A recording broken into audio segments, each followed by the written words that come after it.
It begins innocently enough. Tuesday morning arrives like any other day before it, bright and clear. Even though it comes with an extra helping of the unusual October weather, I appreciate being able to catch a glimpse of the clear skies lately. After going through a bout of sickness last week, it does something to lift the mood of what would otherwise be a dreary morning. And despite being mostly a creature of habit, I wind up waking earlier than usual because of it.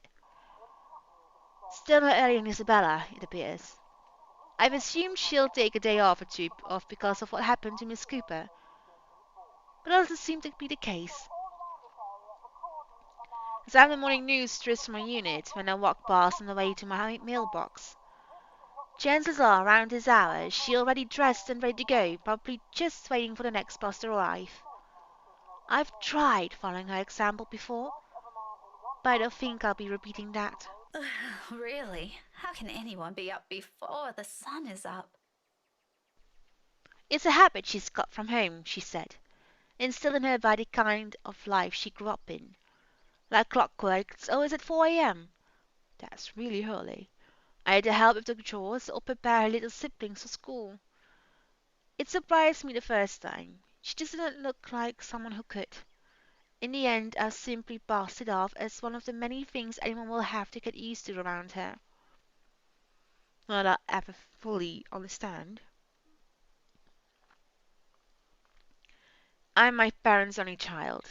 We all aren't well off, but so far I've lived a relatively easy life. Didn't have to think about bills or food for the next day, or paying for any siblings' tuition on top of my own, or supporting a sick father's medication.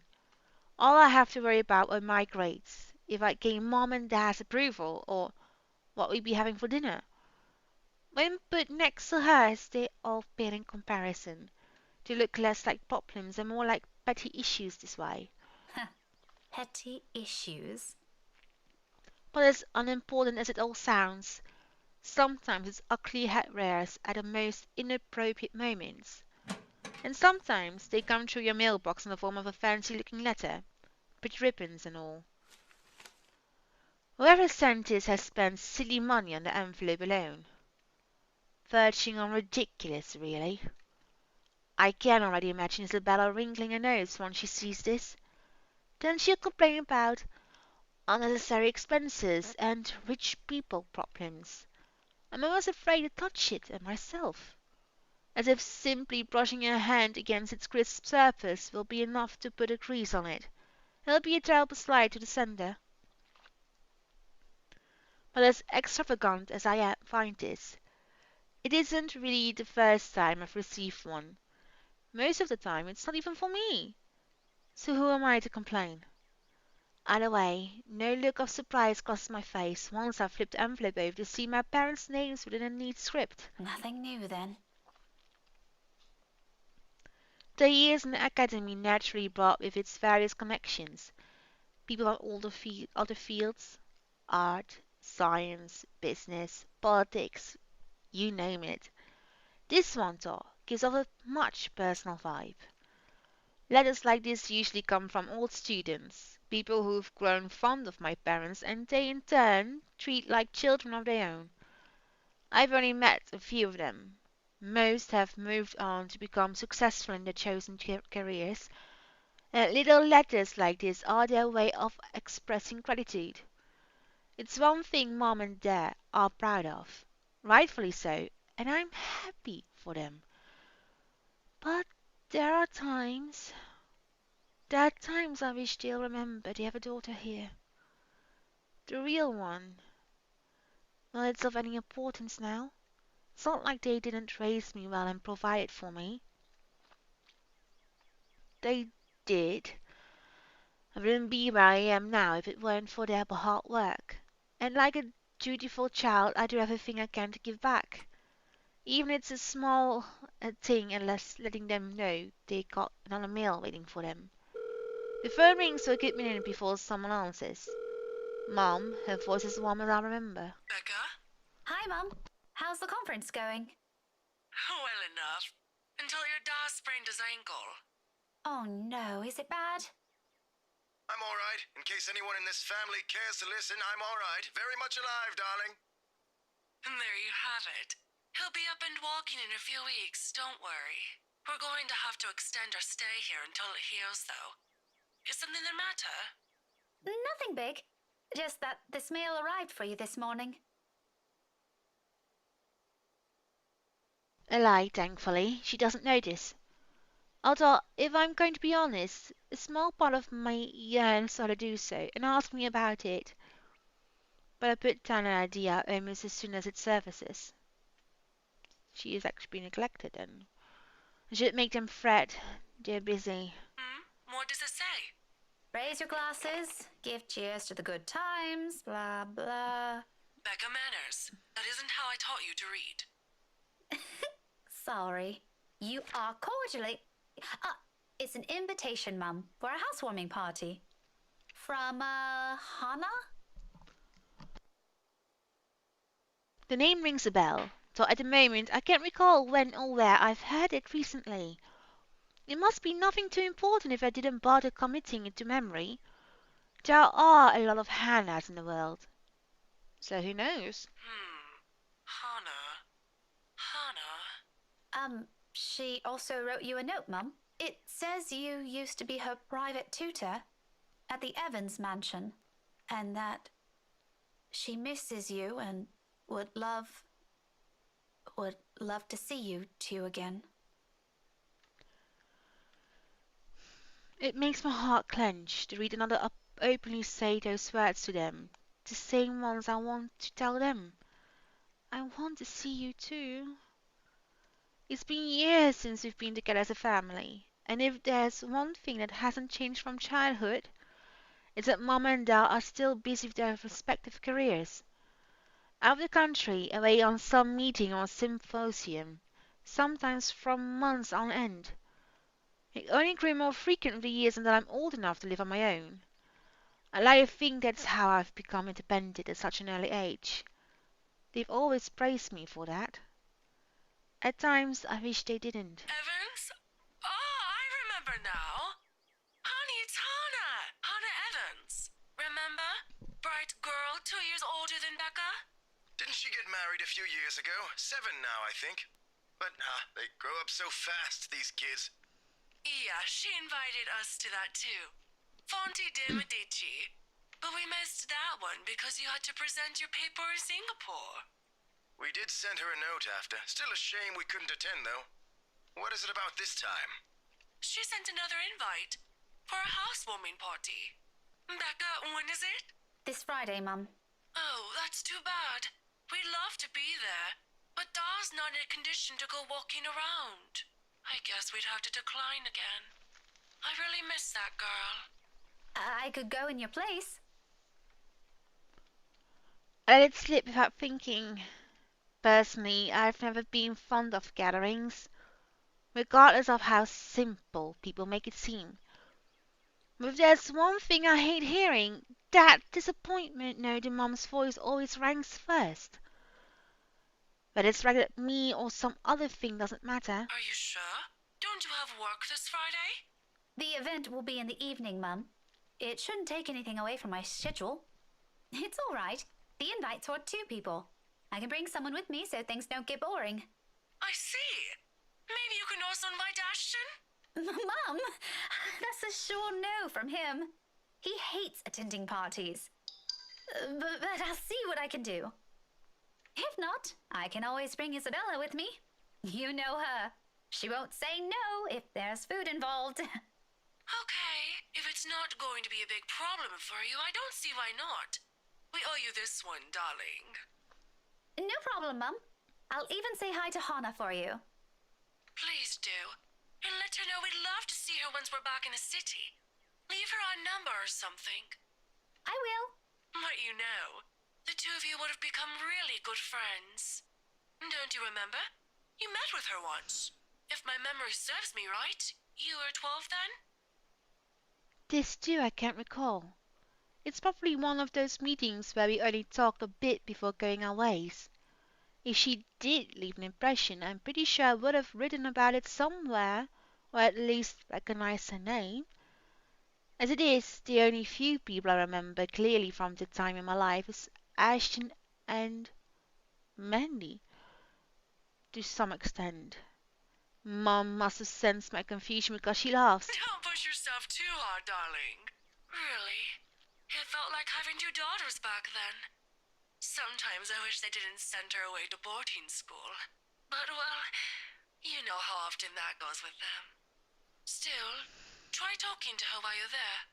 Oh, we'll see. I'll let you know what happens after. I'm looking forward to it, darling. Take care of yourself. Will do. You too, Mum. Bye. Tell Dar to be careful next time. She chuckles then. A hearty one, then always light on my ears.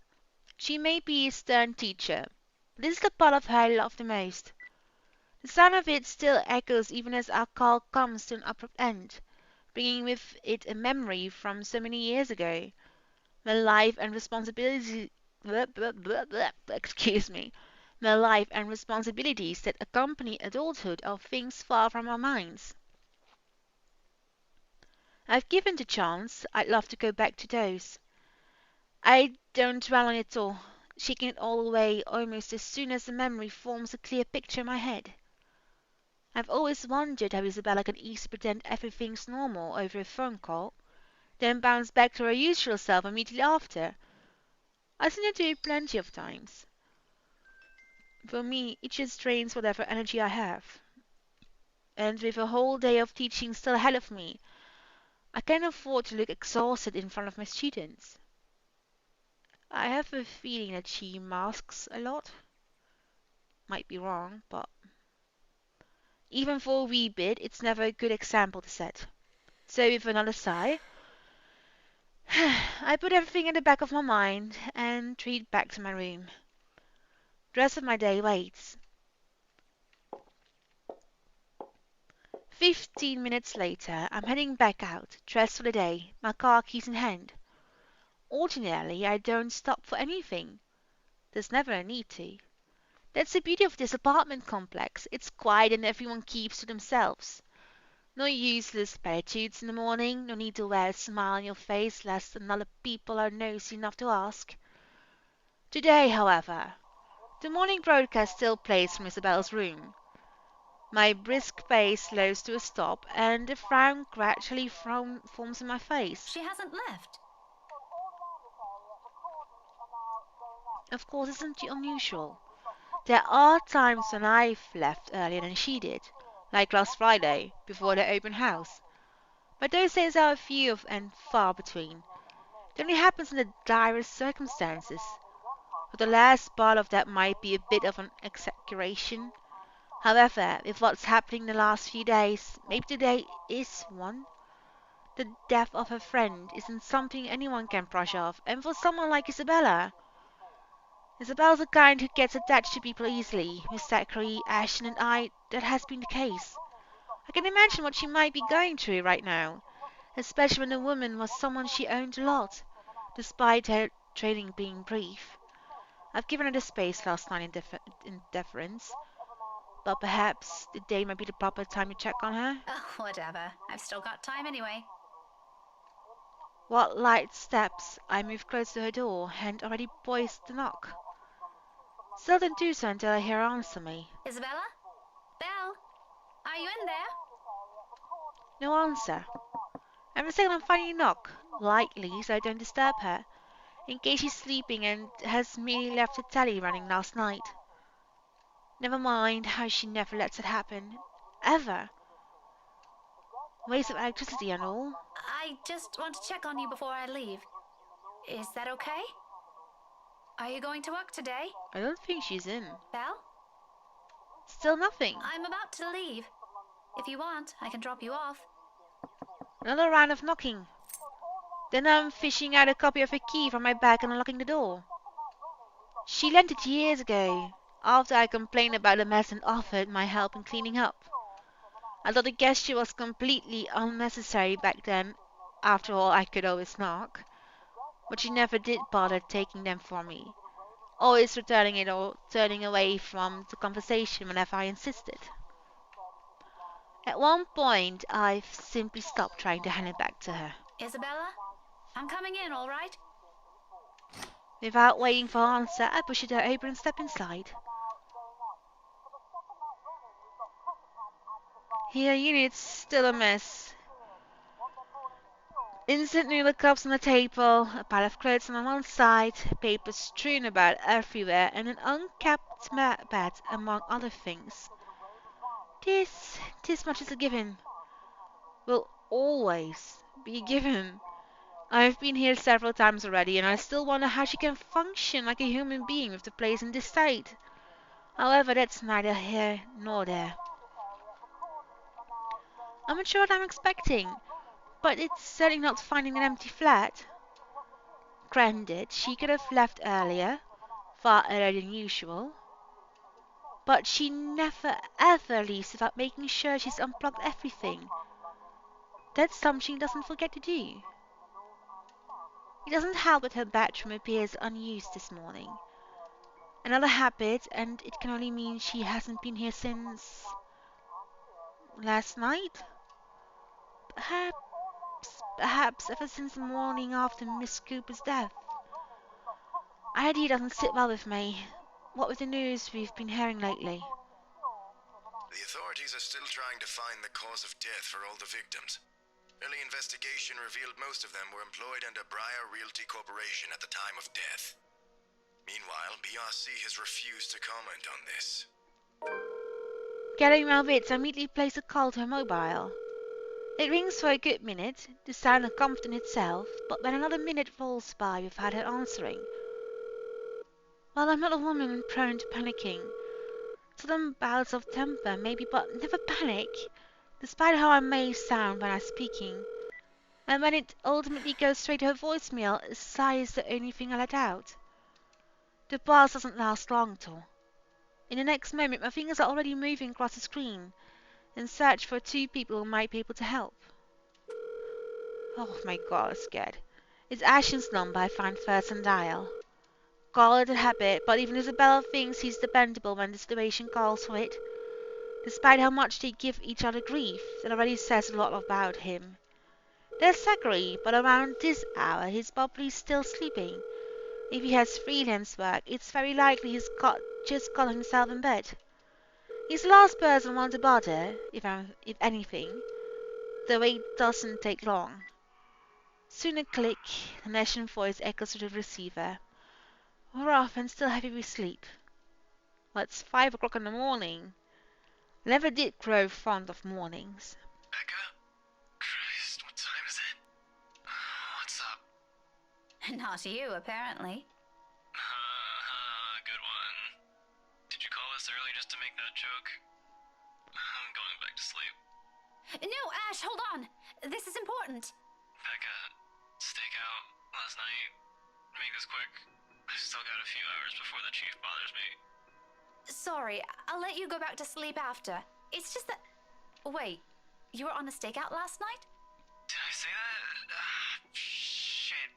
Forget I said that. Forget I said anything. Forget we had this conversation. So, you have no idea? About what? About what? I also have no idea why we're talking so early in the morning, so there's that. No, will you stop sleep talking or whatever for a second? Belle didn't come home last night. She's gone. Who? Isabella! Instead of an answer, a brief pause comes after, followed by something blunt and heavy hitting a hard surface and a string of rather colorful curses from him. The moment might have been one of the many things I'll keep to myself and remember fondly in the next few days, if things aren't the way they are. When he picks up again, there's no trace of sleep left in his voice. Say that again, from the top. Isabella's gone, Ash. She didn't come home last night. Her flat's empty. She left her telly running. You know she doesn't do that Okay, Becca, stop. Calm down first. You're starting to panic. I'm not. You are. Breathe. One person's not going to simply disappear like that. This is Isabella we're talking about. Did you try calling her? What did you think is the first thing I did? She's not picking up. It went to her voicemail. How about Zach? Did you check with him? Not yet. I didn't want to bother him. You know he has trouble sleeping and all that. Alright, I'll go ask Zach. I'll call you back. No, wait! He ends the call before I can utter a single word of protest. But for the first time since entering this room, tension is gone from my shoulders and my breathing has eased. The bed creaks as I sink down on it with a sigh. Daddy still blasts the same uninteresting news, and I'm surrounded by clutter. All the same, it feels strangely calm to be here without worry nagging at me. I'll have to apologize to Zachary later for sending Ashton his way this early. But for now, relying on the latter of this isn't the wrong choice. It never will be. That's something I won't ever doubt in him, much like his promises. And true to his word, he calls back only a few minutes after the last one has ended. She's with Zach. Oh, I'm so glad to hear that. She could have at least sent a message last night. What are you, her mother? It's one thing to hear that from Isabella, but from Ashton. I don't want to hear anything like that from you. I'm serious. You've got to stop treating her like she's one of your students, Becca. You don't have to keep tabs on her every time. Last I checked, she's only 3 years younger than the two of us. That's almost a decade gap from those kids you're teaching, you know. Says the person who keeps calling her Scaredy Cat. That's not related at all. Anyway, I'll go check how she's doing. Don't stress yourself out. You go ahead to work. Wait, you? Don't you have a precinct to be at? Whatever happened to not treating her like one of my students? Because if anyone's going to ask me, I think you're doing the same thing. Zach said it's an emergency. Something happened last night. Emergency? He didn't put in those exact same words, but it sounded like it. Ash, what really happened? Is Isabella fine? She's alright. She's safe. Zach let her stay the night after she... Look, okay. Z-Man wasn't clear about it, but let me handle this. I'll check on her. I'll bring her home. It sounds like a lie, if I've ever heard one. The sort where he omits things so people won't fret, and I'm not sure whether I should be happy that he cares that much to do that. There shouldn't be a need for this between us, is there? We grew up together, didn't we? He knows I'm capable of at least hearing out the truth without ignoring at me for the rest of the day. He knows me better than that. I know him better than that. Frankly, there's plenty of other things to say about this. But despite and after all the trouble he went through, with how things are moving at the moment, only one thought occurs to me.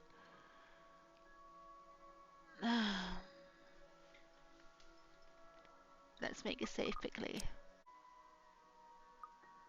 Several trouble.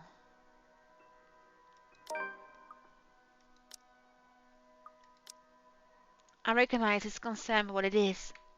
If not new for him to go out of his way for us, and to be honest, this is what I love about him. As much as I would have loved to take this off his hands, it'll only be selfish of me to insist considering he knows of many other commitments. To do so feels like I'll be trampling on the kindness he seldom offers to anyone. Sorry for putting you up to this. Nah, don't mention it. You've got other things you need to worry about. Take care of those first. This is a small thing. I still owe you one. Oh, I can name a few things you can do about that. You know, there's this ice cream shop that opened near the movie house. I could use... Okay, let's stop right there. That's enough. On second thought, maybe I'll just think about it some other time. Harsh. We both laughed, to sound lighter and more comfortable. Like the old days, when a wayward 26-year-old is at the bottom of the list we need to worry about. This is how we find a common ground. We may not agree on a lot of things, we may see things the way the others do, but the give and take is something we've learned to get used to over the years. Whenever it's like this, confidence in him is the least I can offer as thanks. Really, thanks for this, Ash. I'll let you know what happened afterwards, I promise. I'll call you later. You have a good day. Bye. I admit the way he puts it isn't comforting enough. It can be blunt like that. So many unknown variables, so many words left unsaid.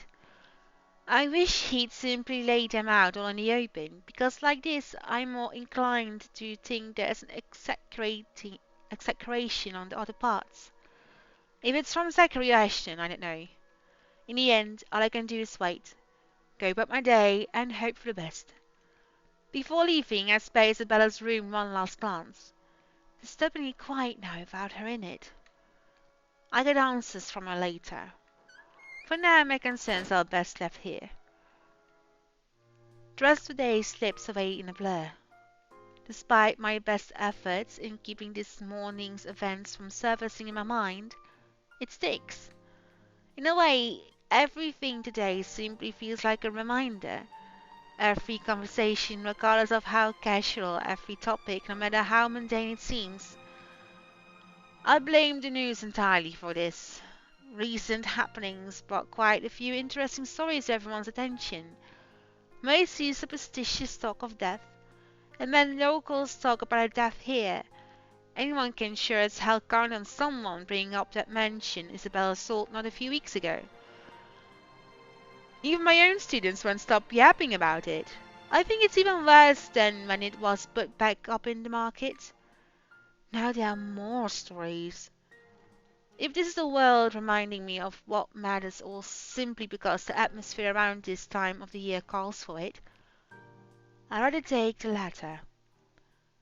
At least then I can be sure people will forget about it in favor of another set of holidays after.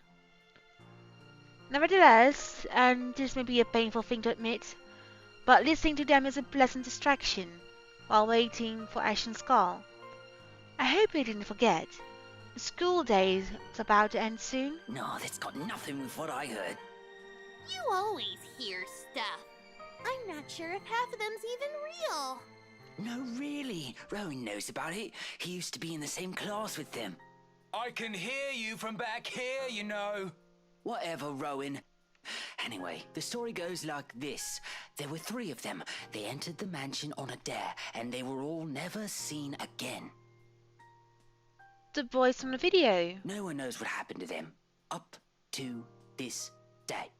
Scary shit, man. Cock and bull story. Calling it now. No, you don't get it. Why don't you ask Miss Gales then?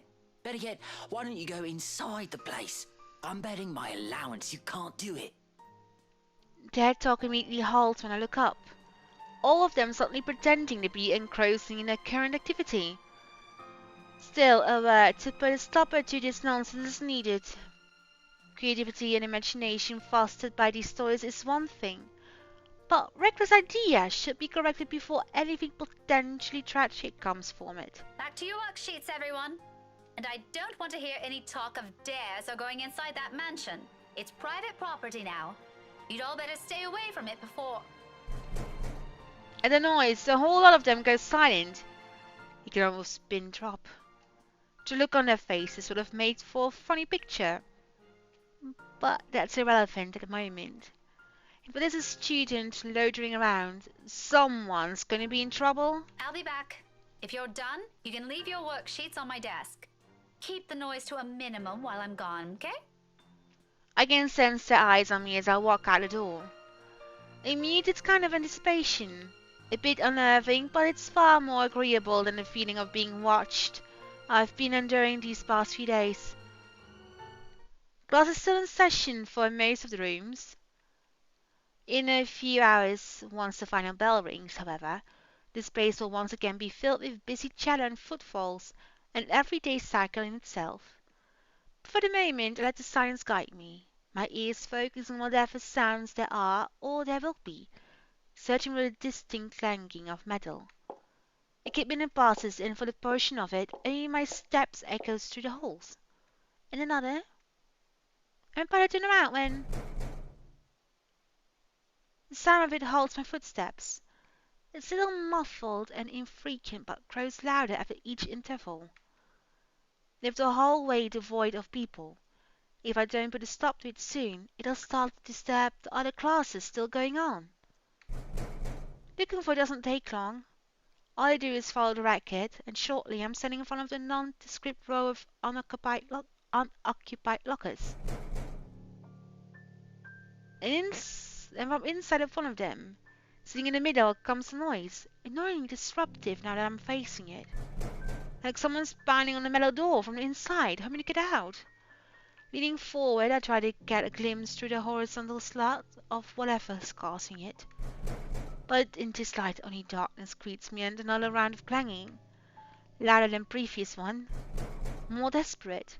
I've heard stories before from other schools, from a few colleagues who had to deal with it once or twice. Although personally I've never encountered one myself, and I can only thank the heavens I haven't yet. But This is another kid some other student stuffed in a locker. with a huff, I straighten up and study briefly with a frown. Without delay, I reach for the handle, and at once it stops. I immediately are replaced by the muffled sound of a mobile phone ringing. I give the door a few raps before taking my attention away. A second, another, then no one responds. I finally avert my eyes and pull out my mobile. Ashton's voice greets me from the other end of the line, oddly cheerful in light of this morning's matters. It may be because I'm just expecting some grave or serious news from him. Instead, I get this. Hey, Becca. Well, you sound happy. I do? My voice still sounds the same to me. There are only two things I know of that could be the reason of that tone. Sweets, or he's got a good lead in his case. From the sound of it, I'm going to assume it's the former, since, lately, that case is all that's running inside his head. If there's ever a third one, I've never heard of it yet. It can only be one of the two. Ignore that. How's Isabella? Got her home a few minutes ago. I think she's sleeping now. Sorry this took a while. Z-Man gave us the puppy eyes after we tried to leave. Had some food prepared for us, apparently. We didn't have the heart to say no. That's all right. Is she okay now? I'm not really sure. She didn't say anything to Zach, but she mentioned a plan to take a few days off from work. It was a passing comment before I left her, so I didn't get to ask. Must be because of Rose's death. Could be. It doesn't seem like it from Zach's story, though. He said she was shaking when she got there. Shaking? The word triggers a memory. From 3 days ago, on the way home from a little treat after she sold the mansion. I didn't think much of it at the time, but I won't lie, it scared me. The terrified look on her face, how she slammed when she suddenly screamed. Becca? Still there? Yeah, I just remembered something. Sorry, don't mind me. Look, if you can talk to her, get the story out of her. That would be great.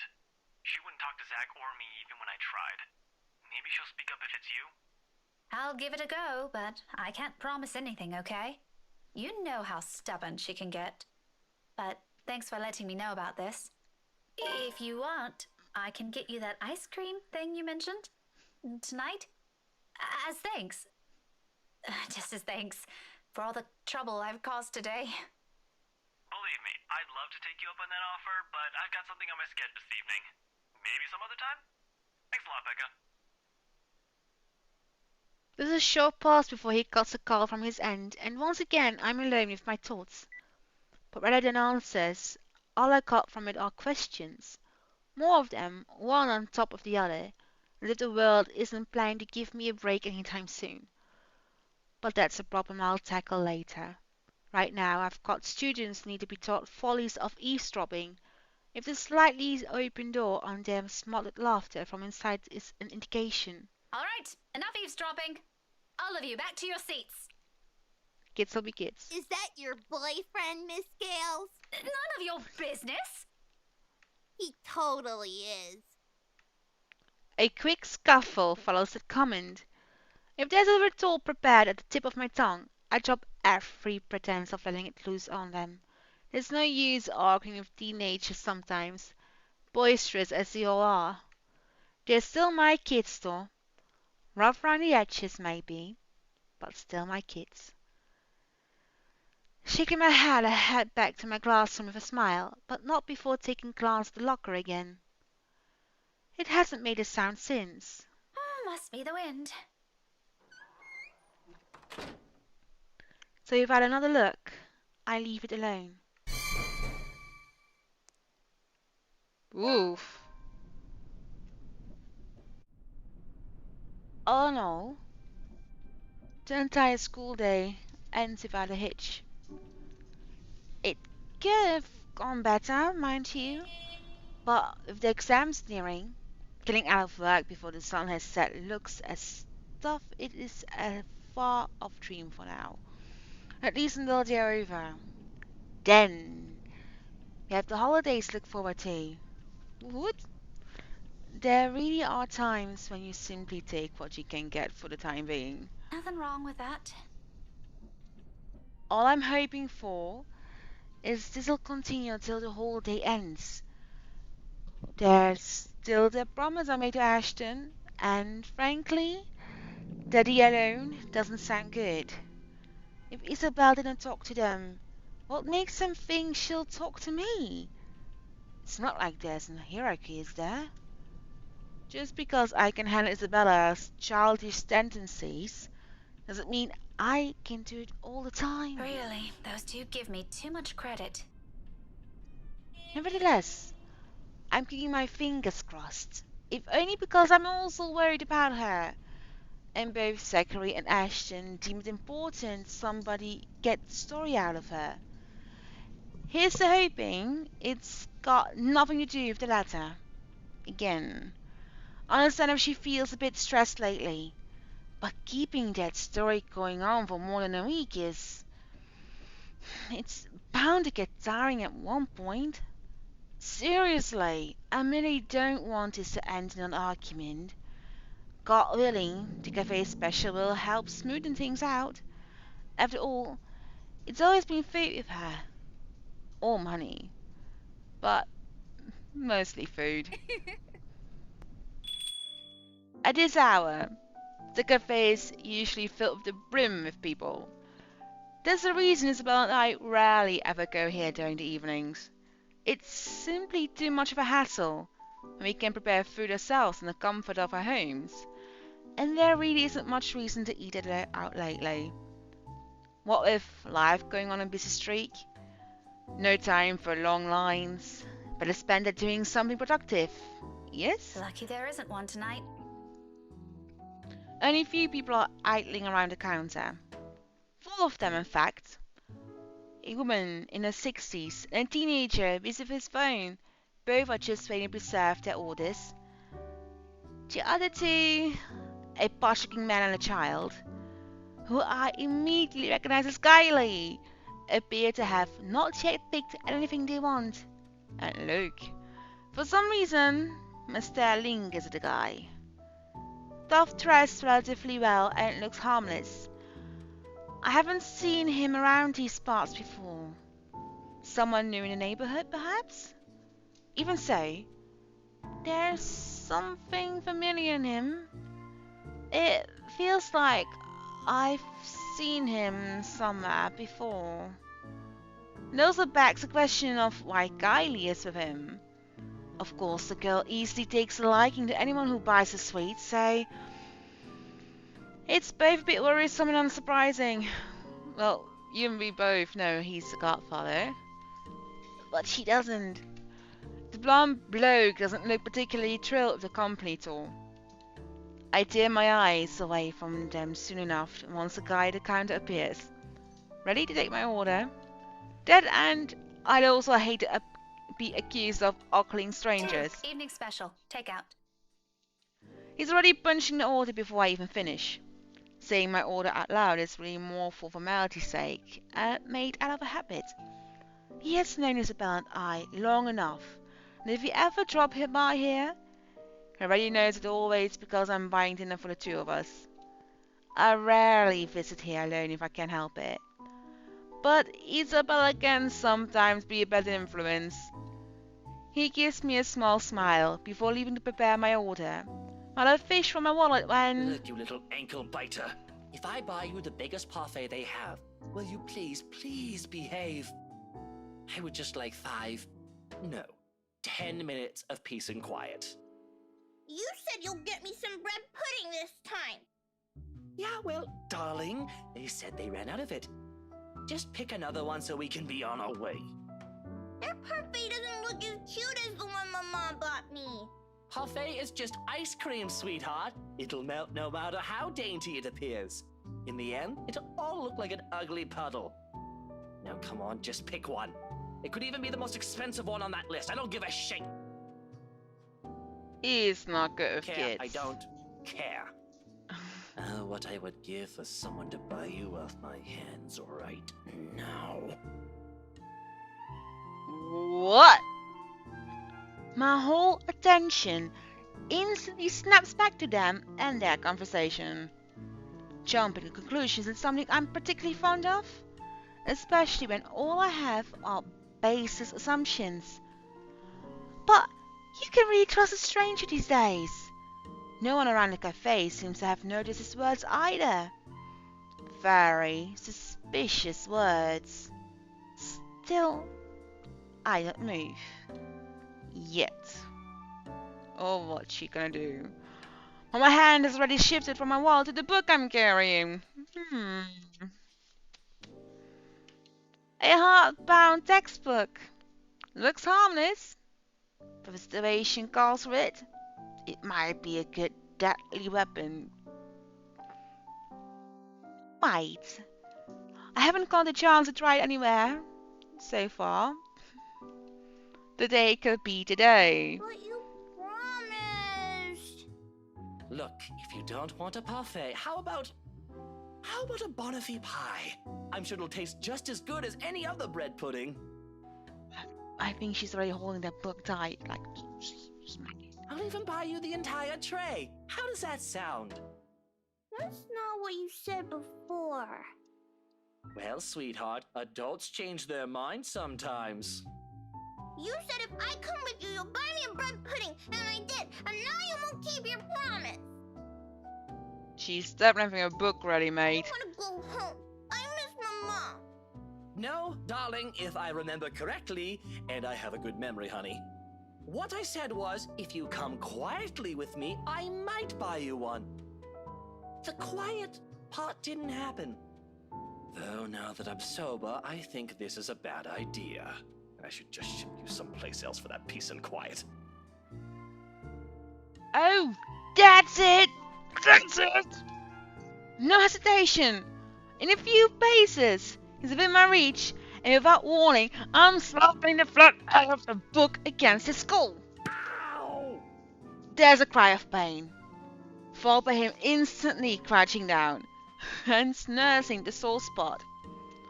Almost comically, if this were a different situation and the state of the sin-corrected student is at stake, I'd probably feel sorry for him.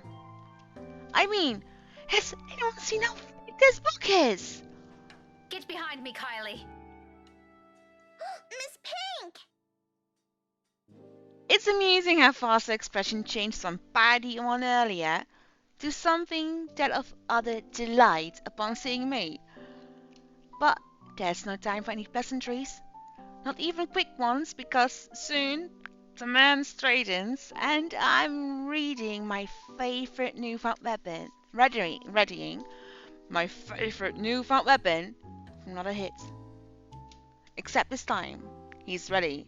Before I can land another one, his hand shoots up to catch from his firm hold. And the look on his face! Bloody hell, woman, what's your problem? To say he's pissed would be a complete understatement. Had I been the weak-willed sort, I'd probably cower under the sharp gaze. But that simply isn't how I roll. If he thinks he can scare me and do as he pleases here, just because I'm a woman, whatever his reasons may be, he's got another thing coming for him. I think she really wants to hit him again. So instead, I return to him with the same intensity, with the same venom. What's my problem? You're the one who has a problem here. Rotten bowbags like you don't deserve the freedom to run this town. What are you doing to this girl? And why is that any of your business, pray tell? Oh, it's my business if I make it to be. Now, release me or I'll call the police. Oh, you think that scares me, Daisy? I have a name, you sleazy douchebag. Oh, I'm sure. His criminal hand only tightens when I attempt to shake it off. His tone may be dripping with anger and sarcasm, but the gleam in his eyes says it all. He's getting a kick out of this. Riling people up, getting on their nerves, invading their personal space. He knows exactly what and which buttons to push. The nerve of this person. The nerve of this arsehole.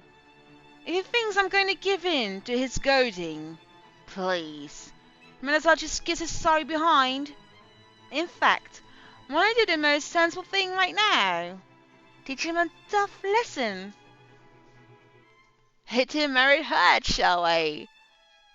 Shout for help? No. Let's hit him where it hurts. You have until the count of 5 Wait. to let me go and step out of my personal Oh, it's worth space. it. Count to 5. You heard him. You heard her, lad. A fair warning. Fairer than any I can offer for people of his kind. And I'm already being considerate. Hell, this arsehole doesn't even deserve a warning. If he doesn't listen, well, he's as much responsible for what will happen next as anyone. Or else what? He's really enjoying this. Such vulgar words coming out of that pretty mouth. A gorgeous flower like you shouldn't even be saying. Don't say I didn't warn you, Bowbag. Love that intensity, Daisy. FYI, I like feisty in a woman. It gives them this certain charm. Why don't you? 5. A second of silence. Then, without any preamble, my leg moves in one fluid motion and delivers a swift, powerful, well-placed kick to his sneller regions. Needless to say, the effect is instantaneous. He yelps, abruptly drops his hold on me, and kneels over, howling from the pain. I can see tears swimming in the corner of his eyes, too. Not the mere sight of it bumps not an ounce of remorse from me. I would have been gentler if he isn't such a dirty little prick with an ego too big for his head. Too bad. Whether this obliterates any chance of him ever procreating remains to be known. But a part of me is already praying he doesn't ever breed after this. We have no need of more of him in this world. You mad woman! I warned you, you ass. She's fierce. Why you? This is harassment, I'm telling you! Harassment! Then why don't you tell that to the police once they get here, You despicable! Whatever you're assuming I am, I'll have you know it's all in your head. None of it's true. You best have that pretty brain of yours checked before that gets worse. You think the book's still itchy in her hand? What is wrong with you? Is this the face of someone who'd do anything suspicious? Oh? You don't think a stranger luring an innocent child with promises of sweets before whisking them away from their parents doesn't warrant any suspicion? You have a very funny definition of suspicious, asshole. Maybe you're the one who should have that head of yours checked. The kid asked me to buy her sweets. You're the one who's suspicious here. I'll have you know, I have a wife! That much, at least, appears to have a sliver of truth in it. He even makes a show of brandishing his left hand to my face with much flourish. Sure enough, when the ring is there, so all that earned him is an unimpressed glare from me. Immediately, a small part of me starts to feel sorry for whoever, whatever, poor woman married this sort. I don't understand why he has to bring her up either. And the mention of her alone will magically present a solution to his problem. She must truly be a remarkable woman if she can handle a dirtbag like him. And even my wife of all people in this bloody city, has never, I'm telling you, accused me of such a scandalous thing! You crazy woman! Married or not, you're still a sleaze. Honestly, I feel... Miss Pink, why are you fighting with my teal? Uh-oh. Whatever words still left to be said here, it dies on my tongue. The same thing goes with the sleaze. Besides us stands Skylar, gawking at us with that same curious stare she often brings with her. I knew that look all too well. A precocious child, true and true. She doesn't say any further. Her gaze simply moves between us, eyeing us both carefully, clearly anticipating an answer.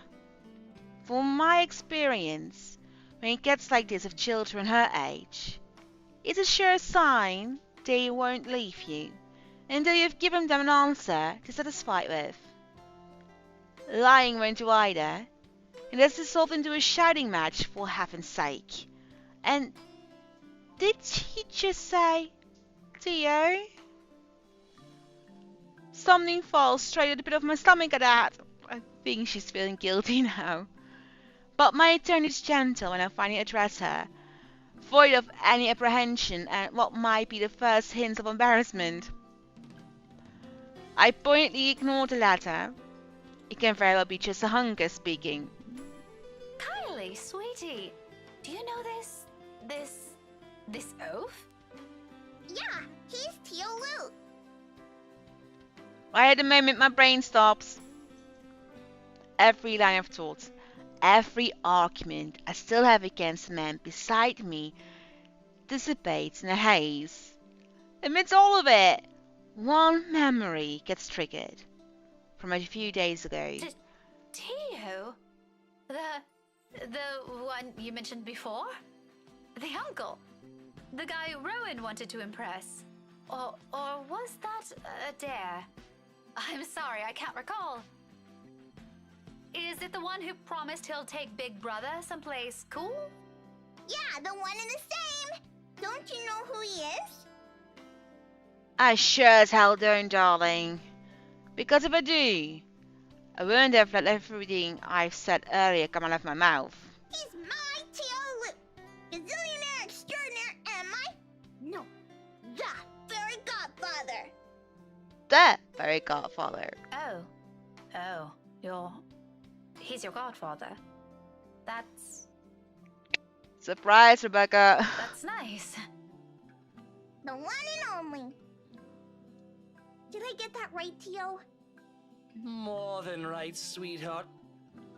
I'm sure Miss Pink here understood everything you said quite perfectly. Whatever it is that landed on the bottom of my stomach prior has shot straight up to my face and stayed there. The heat from it slowly spread to my cheeks, coloring my face in almost the same shade as my hair. Oh no, what has she done? And only the earth would swallow me whole here now. His eyes are on me. I can feel them, jeering, mocking. Oh, I can even bring myself to look at him. What's in there? Amusement? I doubt it. Probably having the time of his life right now. But I know. I can hear the sneer in his tone alone when he talks. He has that smug grin on him, which I may or may not want to punch off his face at present, just for the hell of it. But damage control! Damage control! I need to do some damage control before this whole thing goes south, south, south.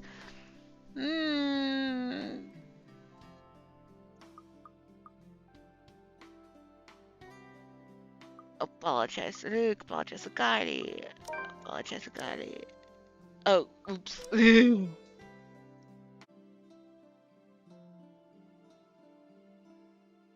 It's not easy, is it? Apologize to Luke. Okay. Big up. So it pains me apologize to a sleazebag like him.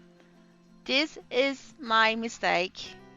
With Kai watching us close by, I don't want to set a bad example for her, do I?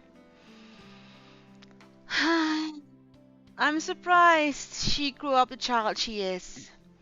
If anything, I want to be the role model this man couldn't possibly become from her, even if it means taking a few blows in my ego and stroking his insufferable one. A deep gulp of air, a short moment to swallow my self-respect, and then I'm facing him. The words are out of my mouth in a single breath. I'm really, really sorry, sir. I had no idea. His smirk is impossible to miss. He's not making an effort to hide it, and even the smile is so irritatingly present in his tone. If I could slap it off him, I'd do it in a heartbeat. Now, it's an honest mistake, Daisy. Alright, so we have Whiskey. What was, no, he's Whiskey. I forgot it. What kind of drink did he name her again? Did he name, Marianne? Well, he has a thing of nicknames. No, I really mean it. I actually thought you were... And then... It's fine now. It probably happens quite a lot to a few people who look suspicious to you. At least she's looking out for Kylie. You can at least respect that, can't you? Seems I'm one of them now. But don't lose sleep over it. Do be careful with that book, though. A little more and you would have dislodged my poor brain off my head. What would I ever do if that happens?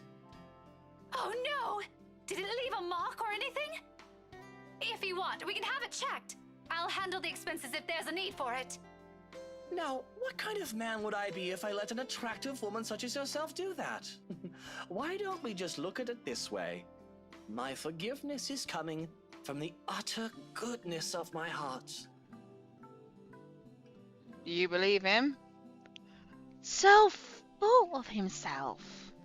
Exactly the kind of person I'll happily leave to die in a ditch somewhere. Of course, sir. Why didn't I think of it that way? I know, right? But even someone as capable as you is bound to have a few lapses. No harm done, Daisy. Let's move on from this. Well, if you're going to put it like that, then I guess there's nothing left for us to talk about. I figured as much. Awkward. The whole exchange is nothing but an awkward display of fake pleasantries. One that brings much agony to the very pride I've willingly held back a while ago. I might need a drink later, so I can forget any of this ever happened. Who would have thought the time would come when I'd meet someone tougher to handle than Isabella? Miracles of miracles, I swear. But, to my surprise, he proffers me a hand shortly before to leave. For a shake, I realized, after a long minute of staring at it. I accepted it, albeit half-heartedly, but all of the goodwill that small catch represents melts to thin air when he winks at me. Winks! The girl of this man! However, there's no moment to ponder about it. Seconds later, Takayakano waves me over and hands me paper back as soon as I've paid. He offers me another smile before I leave. Normally, I return it simply for the sake of returning it. Or I don't at all, with the latter happening more commonly. For the time being, I do so freely. I've let encounter the scene we've caused. Seeing a friendly gesture being extended to me, albeit from a person I barely know on a personal level, it feels like a reassurance, despite bearing no promise of better days. I take what little I can of it with me as I step out into the night. A cloudless night sky greets me when I walk out of the cafe. Beyond the tall buildings, a blanket of stars spreads out before me. Isabella once told me that the best place to view it is some place outside the city, away from the noise and the obstructive lights. She'd seen it once in her mom's hometown, and another time in the university she used to attend. Then she asked if it's possible to try it out here sometime. I agreed with her at the time, if only because she appeared excited at the mere prospect of it. We made those little plans along with Sakura and Ashton. Though up until now, he never got around it. Even so, I find myself enjoying this, despite being told it's only half the experience. Little things, stuff you learn to appreciate when you're alone. Because at certain times, you get to meet people who are unfortunately born with an innate talent to ruin the mood, and it seems with their mere existence alone. He really cut on her skin, didn't he? For example, the very driver of the car, fast approaching my direction. Luckily, he doesn't notice me, but the fleeting moment we pass each other by gives me a brief glance at the people he's with. No. Guy sitting in the back seat with serving of bread pudding in a hand. And beside him, it must be his wife, not his wife. That was not his wife. I'm having goosebumps, seriously. He takes a turn and disappears in the nearest corner. Oh, now you gave me a scare, honey. Sorry, that was my husband. He's going upstairs.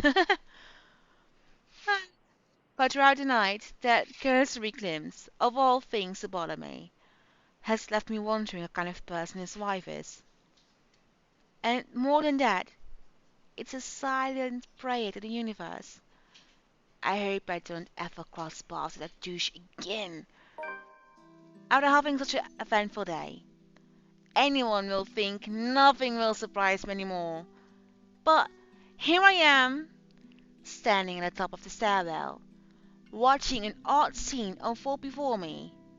Relief crossed my mind first, followed by confusion. What is she doing there? Although, given what happened this morning, the question feels a bit inappropriate to ask directly. What's important is Isabella's here. She's sitting cross-legged on the hallway, just right in front of her room, with several papers and folders scattered about. Each of them seems as important as the next. More than once, upon giving the scene a quick scan, I spot Prior Reality logo at the topmost area of the pages. Everything considered, it looked like a mess made by a third grader working on crunch time. The landlady will have a few things to say about this when she finds out. I have a few things to say about this myself, in fact. But something in the calm, focused manner she holds herself at present keeps me from disturbing her with that reminder. She's going through each paper with this intensity. Her brows are furrowed, lips in a tight line, both hands moving in precise movements as she shifts through each sheet. When she finds something of note, she moves closer, nose almost touching whatever paper she's holding, and grabs her phone to call someone. Hello. Sorry to call you this late. There's something I just want to confirm, if that's okay. Yeah. Yeah. Oh. Okay. Thanks anyway. Not that one either. It's a cycle. She goes through call after call. Now, if the last one ends, she shuffles through the pile again and dials another number. Is it work? I've never seen her this engrossed with her own work before.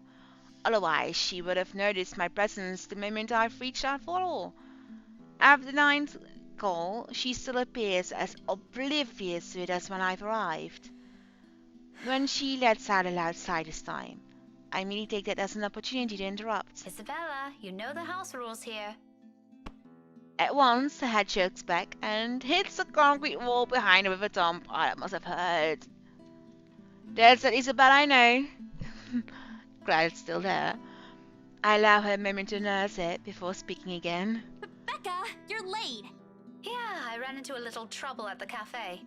But I brought food for the two of us, if you haven't eaten anything yet. As anticipated, she grins once I raise the bag of food I'm holding. Yet it doesn't reach her eyes. There's nothing of the cheerful glint in it this time. Just a hollow tone for the sake of being polite. Ashton's right. Something's happened. Yeah, maybe later. I've got to finish this first. Just leave it here. I'll eat it once I'm done. Thanks, Becca. You can't eat this here. You know how the landlady would react. Why are you even working outside? Your room's right there. I know. Sorry. It just feels stuffy in my apartment right now. I'll go back inside once everything's been aired out. I promise. That has never bothered you before. Well, it bothers me now. Oh, really? Just now? I find that hard to believe. Yeah? Shouldn't you be happy? I mean, you've been complaining even if it's not your room. Now I know how you're feeling when it's messy, so I'm going to clean. Isn't that a good thing? In spite of what's supposed to be good news, an exhale comes from me, drawn out and slow. It's a good thing, Isabella. Believe me. But you're as bad as Zachary at lying. What's really going on? She hastily averts her eyes, a surefire indicator this is going to be one of those lengthy conversations can possibly end with the other person angry. Please don't be angry again. It's one thing I'd like to avoid tonight, at all costs. Still, I have made a promise to Ashton and Zachary, haven't I? If she doesn't talk to them, who else is she going to talk to? If she keeps this all to herself, who knows what might happen? Isabella, you can tell me. Is it about your family? A slight movement of her lips, utter a frown. It's a reaction at the least. I'm getting there. Rose? She merely shakes her head. Just a little more. Come on, I know something happened. I don't know if it's because of Rose, but I know it's related to her somehow. You weren't here when I visited this morning, and both Zachary and Ashton are worried about you. If you don't want to tell them, you can tell me. Does it have something to do with work? Office? If I didn't know her, I might have missed it. She shifts then, her fists clenching tight and teeth biting her lower lip. And there's fear. The look of terror in her is the last thing I expected to see out of everything. Her mouth trembles briefly before she opens them. When she finally forces it out, the words simply spill out of her mouth, one after another. All of it. True to what I've promised her, I listen. Because this is something she's been keeping to herself, even from the two most dependable people I know. The fact she chooses to tell me this speaks a lot to me. Becca, she was there again. Last night? In the office? Boss passed me all of Rose's workload yesterday. For the Ermengarde Mansion. I had to stay late to finish them all. And then, when I was about to go home, I saw her. I saw her again. She was standing in front of me again last night, Becca. I couldn't get away. She was blocking the door. If I hadn't hidden myself, even if I made the tiniest noise, if she found me, Becca, she almost did. If she saw me under my table, I think that would have been the end of it. I'm scared. I'm so scared I won't be able to do anything. By the end, her hands are trembling, and the breathing comes out in rasping intervals. For a long moment, I let the silence stretch out between us. Let the sobs fill it instead. But even as the soft whimpers die down minutes later, there's a heaviness hanging in the air. Not just from her, but also from me. From my exasperation over this whole matter. From my own frustration over her stupid superstitions when she could do us all a favor and grow a backbone. Hey, don't be rude. She may be young, but she's no longer that young. It's about time to put an end to this. She can't keep going on like this. She's still got plenty of years to live out. And what if she goes home? What if we're no longer there to keep her fears in line with what's real? What would she do then? I'm more afraid for her, for what that kind of imagination will do to her, than of what some imaginary monster could. But with the madness, she's looking at me right now. There's an expectation in it. I hope and plea soon together. She wants me to believe her this time. If it's like that, then what am I supposed to say now? What she wants to hear, or what she needs to? Let's just ask us if I didn't come home last night. As much as I want to set her straight, a reprimand isn't what she needs right now. She needs a listening ear. She really does need a listening ear. With that body face she's giving me, I doubt it even ends well if I push it. I know her. When she wants to be stubborn, she's stubborn. Well, you're stubborn too, apparently. But there's moments when she can be acquisking too. Times when she'll be more accepting of what I tell her, despite her inclination to disagree with it. That talk can wait. In the meantime, I'll be the ear that listens to her without judging her, without criticizing her, despite my own opinions on it.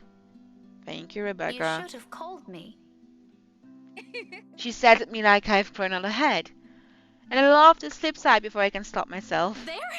I can't do that! What will you do? Hit her with a book? You'll be dead before that happens. And Like That she did with isn't what Luke. I'm talking about. After you got out, you should have phoned me. You didn't have to go to Zachary's. The corners of her mouth curl up. A sheepish smile, my general definition, but this is Isabella. Her smiles are never half-hearted, never lack so high spirits. In spite of this, I know everything's going to be okay. Somehow, I know. After all, she's learned how to pick herself up long ago. Long before we met. oh, yeah. Sorry. I don't even remember how I ended up in Zach's place. I was in a hurry to get out of the office, and it was already late. Besides, I don't really think you'll believe me if I wake you up over something like that. That's beside the point. True or not, there are people who will always be concerned about you. There's Zachary, but he's the first person you went to, and you didn't tell him anything. You just slept there. There's Ashton too, and me. But how do you think I'll be able to explain to your aunt or your family if you suddenly disappeared? Think about that. Right. I'll remember that next time. Then she grins, playfully and mischievous, a preamble to an older banter. It's still not quite there. It's still not quite her usual self, but with it, I know we're bound to get her back soon. Mom! I told you not to call me that. Well, you're behaving like one, you mother hen. I send an elbow to her side for added measure, but when laughter follows the familiar gesture, none of it is unexpected. This is what's comfortable. This is how we found an equal ground despite our stark difference. So, for the moment, I accept things as they are. Afterwards, a hush stretches out before us. For Isabella, this is rare. This isn't her. Yet, in this moment, as she fiddles at the edge of another paper near her, and she hugs her knees close to herself and lets a pensive expression linger on her, it feels strangely fitting. As if this is where everything's supposed to lead to if we allowed it long ago. Seconds later, the moment is broken by the sound of a door, easing open, a voice begging some little piece. Oh no, the How landlady. many times have I told you girls not to loiter around the hallway? It's noisy. Some people here are trying to sleep. Quiet down or go do your talking inside. I'm pinning a memo to your door the next time this happens. Millennials. Sorry. Grumpy. I won't do it again. Grumpy landlady. You'd better. The door closes and Isabella starts gathering the mess she's made, carefully sticking them all in her arm. At the last for what to do, I help a victim, and for the first time, I get a closer look at it. Completely unintentional, of course, but it catches my attention nevertheless, and a confused frown makes its way to my face. Why is she looking through this? I look to her for an explanation, but she merely ignores the question in my eyes, takes paper off my hands, and finishes cleaning up. The last paper she puts on top is a letter, the one she supposedly found in the mansion, and what's probably the root cause of this odd behavior. I shoot her a questioning look for that too, but all she gives me is a smile, and in a halting tone. She completely unlike her, so completely unlike Becca, her. I'll find a way out of this. You guys don't have to worry about me. Anyways, I should go. I'll see you later. I just say over at least. Where are you going? Getting myself some food. Don't wait for me. Isabella walks away before I can stop her. Before I can remind her I've brought food enough for the two of us. She quickly disappears down the stairwell, while I'm left standing in an empty hallway, holding 2 bags of takeout. One of them will go and eat them tonight. Just an innocent, passing thought. One that I don't dwell much on as I head back to my room. I ignore all of it, in the same way I've assumed I wouldn't even encounter douche again. I think she will, though.